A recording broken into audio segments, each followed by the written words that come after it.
You are the children of heaven. ഞെട്ടിയോ?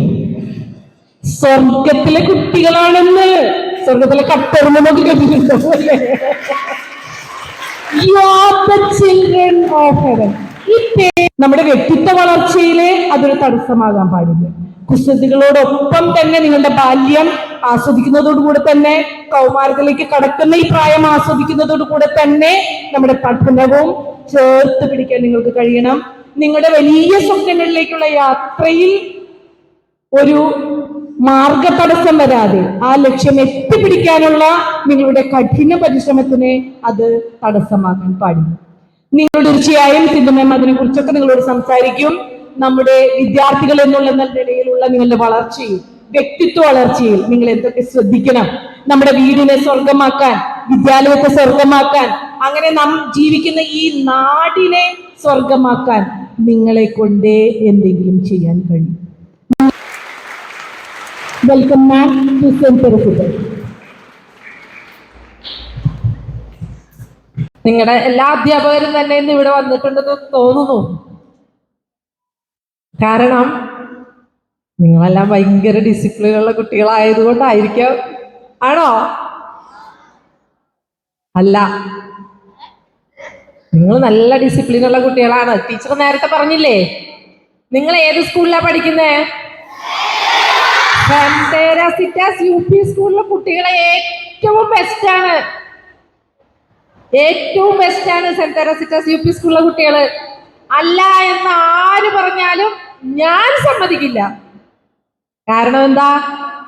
നിങ്ങളെക്കാൾ വികൃതിയായും കുസൃതിയായും കുറുമ്പ് കാണിച്ചും ബഹളം വെച്ചും ഒക്കെ ഈ സ്കൂളിൽ വർഷങ്ങൾക്ക് മുമ്പ് ഇതുപോലെ യൂണിഫോം ഒക്കെ ഇട്ട് രണ്ടു വശം മുടിയൊക്കെ പിന്നി ഓടിച്ചാടി നടന്നിരുന്ന ഒരു ബാല്യകാലം എനിക്ക് ഈ വഴി എപ്പോ പോകുമ്പോഴും, അല്ലെങ്കിൽ എൻ്റെ ജീവിതത്തിൽ തന്നെ ദീപ്തി എന്നോ തലോരെന്നോ കേട്ടാൽ അന്നേരം എനിക്ക് പെട്ടെന്നൊരു സന്തോഷം വരും. ടീച്ചേഴ്സ് ഡേ എന്നൊക്കെ പറഞ്ഞ് വരുമ്പോ എത്ര മറക്കാൻ ശ്രമിച്ചാലും ഞാൻ എൻ്റെ എല്ലാ ടീച്ചേഴ്സിനെയും എൻ്റെ മനസ്സിൽ ഇങ്ങനെ ആലോചിക്കാറുണ്ട്.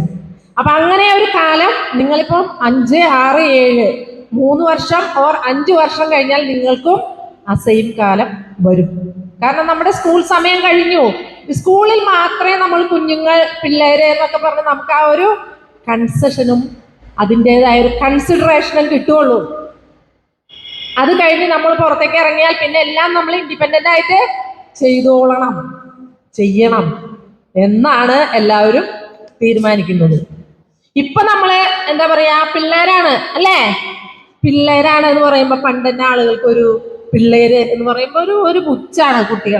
കുട്ടികളെ കൊണ്ട് എന്ത് പറ്റും, ഒരു പിള്ളേരല്ലേ എന്ന് നിങ്ങൾ ആലോചിച്ച് നോക്കിയേ. പിള്ളാർ എന്ന് പറയുന്ന ആ ഒരു സംഭവം, അത് ഇംഗ്ലീഷിൽ ഒന്ന് സ്പെല്ലിംഗ് പറഞ്ഞു നോക്കിയേ.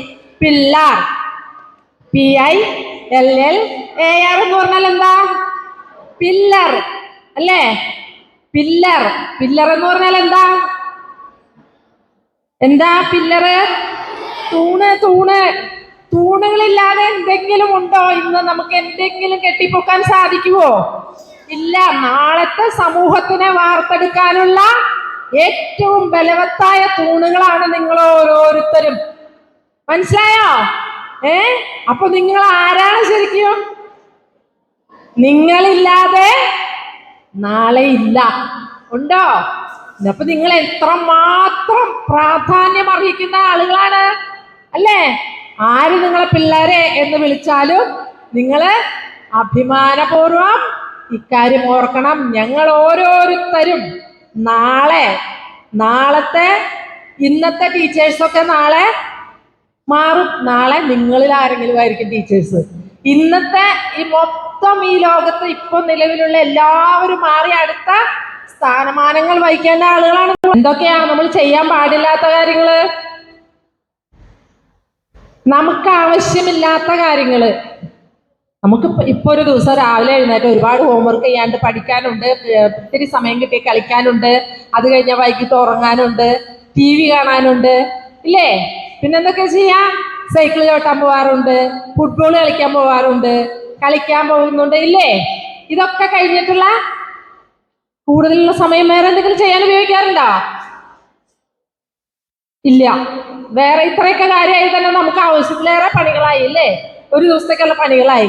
ഇതിനപ്പുറം നമ്മൾ വേറെ എന്തെങ്കിലും ചെയ്യാറുണ്ടോ? ഇല്ല. എത്ര പേര് മൊബൈൽ കണ്ടിട്ടുണ്ട്? 6/6 തന്നെ ഉണ്ടെങ്കിൽ മാത്രമേ നിങ്ങൾക്ക് ഏത് കോഴ്സിലും നിങ്ങൾക്ക് കയറി കൂടാനാവൂ. കോഴ്സ് എന്ന് ഉദ്ദേശിച്ചത് പോലീസോ പട്ടാളമോ എക്സൈസോ അങ്ങനെ ഏത് കോഴ്സിൽ കയറണമെങ്കിൽ കണ്ണിന്റെ പവർ 100% വേണം. പിന്നെ ഡോക്ടർ ആവണമെങ്കിൽ 100% വേണം. കണ്ണ് കാണാത്ത ആളൊന്ന് ഓപ്പറേഷൻ ചെയ്താൽ എങ്ങനെ ഉണ്ടാവും? കണ്ണ് കാണാത്ത ആൾ ഓപ്പറേഷൻ ചെയ്താൽ എങ്ങനെ ഉണ്ടാവും? അപ്പൊ അതാണ് അവസ്ഥ. പിന്നെ കണ്ണ് കാണാതെ നമുക്കൊന്നും ചെയ്യാൻ സാധിക്കില്ല. ഇപ്പൊ നിങ്ങളെ അറിവില്ലാതെ മൊബൈലിലും കമ്പ്യൂട്ടറിലും നിങ്ങൾ പഠിക്കാനുള്ള സമയം നിങ്ങൾ അതിനകത്ത് ചെലവാക്കുക. കണ്ടിട്ടില്ലേ ബസ് സ്റ്റോപ്പിൽ പണ്ട് എങ്ങനെയാന്ന് വെച്ചാല് കുറെ ആളുകൾ ഒന്നിച്ച് നിൽക്കുകയാണെങ്കിൽ അവർ പരസ്പരം അങ്ങോട്ടും ഇങ്ങോട്ടും നിങ്ങൾ എവിടെ പോകുന്നേ, നിങ്ങൾ എങ്ങോട്ടാ പോകുന്നേ, നിങ്ങൾ പരസ്പരം ഒന്ന് നോക്കും എല്ലാവരും അങ്ങോട്ടും ഇങ്ങോട്ടും. പക്ഷെ ഇപ്പോഴെന്താ അവസ്ഥ? നിങ്ങൾക്ക് കാണാം, നിങ്ങളൊന്ന് വാച്ച് ചെയ്ത് നോക്കിയേ. ഒരാൾ മൊബൈൽ പിടിച്ച് ഇങ്ങോട്ട് തിരിഞ്ഞ് ഒറ്റയ്ക്ക് സംസാരിക്കുന്നുണ്ടാവും, ഒരാൾ അങ്ങോട്ട് നോക്കിയിരിക്കുന്നുണ്ടാവും, ഒരാൾ താഴോട്ടിരുന്ന് ഇങ്ങനെ മാന്തിക്കൊണ്ടിരിക്കുന്നുണ്ടായിരിക്കും, ഒരാള് പിന്നെ ഉച്ചത്തിൽ ഇങ്ങനെ സംസാരിക്കും. ഒരാൾ പോലും പരസ്പരം അങ്ങോട്ടും ഇങ്ങോട്ടും നോക്കുകയോ സംസാരിക്കുകയോ ചെയ്യുന്നില്ല. നമ്മൾ എന്തില്ലാത്ത കാര്യങ്ങളിലേക്ക് പോയി നമ്മുടെ തെളിഞ്ഞ മനസ്സിനെയും തലച്ചോറിനെയും കണ്ണുകളെയൊന്നും നമ്മൾ നശിപ്പിക്കരുത്. ഇപ്പൊ തന്നെ നമ്മൾ പല കാര്യങ്ങളിലും ഇപ്പൊ ഏറ്റവും കൂടുതൽ പിന്നെ കച്ചവടം നടക്കുന്നത് എവിടെയെന്നറിയോ? കണ്ണട ഷോപ്പില്. ഇത്തിരി പോകുന്ന കുട്ടി തൊട്ട് വയസ്സായ ആളുകൾ വരെ എല്ലാവരും കണ്ണട വയ്ക്കുന്നു. പണ്ടൊക്കെ 60 വയസ്സൊക്കെ കഴിഞ്ഞവർ മാത്രമേ കണ്ണട വയ്ക്കുള്ളൂ. ഇപ്പോ എല്ലാവരും കണ്ണട വയ്ക്കണം. കണ്ണട വയ്ക്കുന്ന ഇത്തിരി മുതിർന്ന ആളുകളൊക്കെ മൊബൈലിൽ നോക്കിക്കൊണ്ട് മാത്രമല്ല IT ഇരിക്കുന്നവർ അതുപോലെ കമ്പ്യൂട്ടറിൽ കൂടുതൽ മനസ്സിലാക്കി അനുഭവിച്ചറിഞ്ഞ കുറെ യാഥാർത്ഥ്യങ്ങളാണ് ഞാൻ നിങ്ങളോട് പറഞ്ഞത്. അപ്പം അത് പ്രത്യേകിച്ചും നമ്മുടെ സെന്റ് തെരാസിറ്റാസ് UP സ്കൂളിലെ ഒരു കുട്ടി പോലും നേരത്തെ ഞാൻ പറഞ്ഞ പോലെ പേടാവാൻ പാടില്ല. എല്ലാവരും മിടുമിടുക്കരായിട്ട് അവരവരുടെ അഭിരുചിക്കനുസരിച്ച് അവരവരുടെ ഇഷ്ടത്തിനുള്ള ഏറ്റവും ഉയർന്ന സ്ഥലങ്ങളിൽ എത്തി ഇതുപോലെ പറയിക്കണം. ലോകത്തിൽ ഒരിക്കൽ കൂടെ പറയുമ്പോൾ നിങ്ങൾക്കൊരു ചെറിയ ഒരു കാര്യമായിട്ട് ഒരിക്കൽ കൂടെ നിങ്ങളുടെ മനസ്സിൽ ഒരു നിമിഷം കൂടെ ഇതൊക്കെ വീണ്ടും വരും എന്ന് ഉള്ള ഒരു പ്രതീക്ഷയിലാണ് ഞാൻ ഇക്കാര്യം പറയുന്നത്. നേരത്തെ പറഞ്ഞ പോലെ റോഡിലൊക്കെ ഇറങ്ങുമ്പോൾ ശ്രദ്ധയില്ലാതെ ബാഗ് കൊണ്ട് അങ്ങോട്ടും ഇങ്ങോട്ടും മാലാകൊല ഓടി എന്താ ഉണ്ടാവുക? ആക്സിഡന്റ് ഉണ്ടാവില്ലേ? അപ്പൊ നിങ്ങളെ എല്ലായിടത്തും നിങ്ങള് പിന്നെ സ്കൂൾ ബസ്സിലായിരിക്കും കുറെ കുട്ടികളൊക്കെ പോകുന്നുണ്ടാവും, കുറെ കുട്ടികളെങ്കിൽ ലൈൻ ബസ്സിൽ പോകുന്നുണ്ടായിരിക്കും. ബസ് ഇറങ്ങി കഴിഞ്ഞാൽ നമ്മൾ ഈ ബാഗ് പുറത്തു വെച്ചിട്ട് ബസ്സിന്റെ മുന്നിലൂടെയോ പിന്നിലൂടെയോ ഓടി റോഡ് ക്രോസ് ചെയ്യരുത്. നിങ്ങൾക്ക് അറിയാവുന്ന കാര്യങ്ങളാണ്, എന്നാലും ഒന്നും കൂടെ പറഞ്ഞു എന്ന് മാത്രം. അപ്പം ഞാൻ പറഞ്ഞല്ലോ, നേരത്തെ ടീച്ചർ പറഞ്ഞ പോലെ ഇത് ഞാനൊരു ക്ലാസ് എടുക്കാൻ വേണ്ടി വന്നതല്ല, നിങ്ങളെ കാണാനും നിങ്ങളോട് സംസാരിക്കാനും വേണ്ടിയാണ് വന്നത്. ഞാൻ ചെറുപ്പത്തിലെ ഇവിടേക്ക് ഓടി നടക്കുമ്പോൾ എനിക്ക് പിന്നെ ഒരിക്കലും ഒരു മന്ത്രി വന്നപ്പോൾ മന്ത്രിയുടെ കൂടെ കുറെ പോലീസ് ഉദ്യോഗസ്ഥരെയൊക്കെ ഞാൻ കണ്ടു. ആ പോലീസ് ഉദ്യോഗസ്ഥർ വന്ന ഡിസിപ്ലിനിലൊക്കെ നിൽക്കുന്ന കണ്ടപ്പോൾ എൻ്റെ മനസ്സിലും ഒരാഗ്രഹം വന്നു, എനിക്കൊരു പോലീസ് ആവണമെന്ന്. അപ്പോഴെനിക്ക് അങ്ങനെ തോന്നി, എനിക്കൊരു പോലീസ് ആയാലും എന്താ. പക്ഷെ അവരൊക്കെ അതിലൊന്നും വനിത ഒരു ലേഡി പോലീസ് ഉണ്ടായിരുന്നില്ല, മെല്ല് മാത്രമേ ഉണ്ടായിരുന്നുള്ളൂ. അപ്പൊ ഞാൻ വിചാരിച്ചു പെണ്ണുങ്ങളായി കഴിഞ്ഞാൽ അല്ലെങ്കിൽ സ്ത്രീകളായി കഴിഞ്ഞാൽ പോലീസ് ആവാൻ കഴിയില്ല, പോലീസൊക്കെ ആൺപിള്ളേർക്ക് മാത്രം ഉള്ളതാണ്. എന്നാലും എൻ്റെ മനസ്സിങ്ങനെ ആഗ്രഹിച്ചുകൊണ്ടേയിരുന്നു പോലീസിലാവാം. നമുക്ക് മൊത്തം ഒരുപാട് 10-25,000 പേര് എക്സാം എഴുതിയതിൽ 10,000 പേരെ ഒരുപാട് ടെസ്റ്റുകൾ കിടക്കണം പോലീസിൽ കയറണം എന്നുണ്ടെങ്കിൽ. നമ്മൾ എഴുത്ത് പരീക്ഷ മാത്രമല്ല, സ്പോർട്സ് ടെസ്റ്റ് ഉണ്ട്, കണ്ണ് പരിശോധനയുണ്ട്, നമ്മുടെ കാലും കൈയും എല്ലാം പരിശോധിച്ച് പുള്ളി നമുക്ക് മൊത്തത്തിൽ വേറെ അസുഖങ്ങളൊന്നും ഇല്ലാതെ ഫിറ്റ് ആണെങ്കിൽ മാത്രമേ പോലീസിൽ എടുക്കുള്ളൂ. ആ എല്ലാ മനസ്സിലായോ? ഒരു കാരണവശാലും സ്വീകരിക്കരുത്, അത് മറ്റാർക്കും കൊടുക്കരുത്. ഇത് കൊണ്ടുപോയി അവർക്ക് കൊടുക്കുക ഇവർക്ക് കൊടുക്കുക എന്ന് നിങ്ങളടുത്ത് പറഞ്ഞാൽ നിങ്ങളത് വാങ്ങിക്കൊണ്ടു കൊടുക്കരുത്.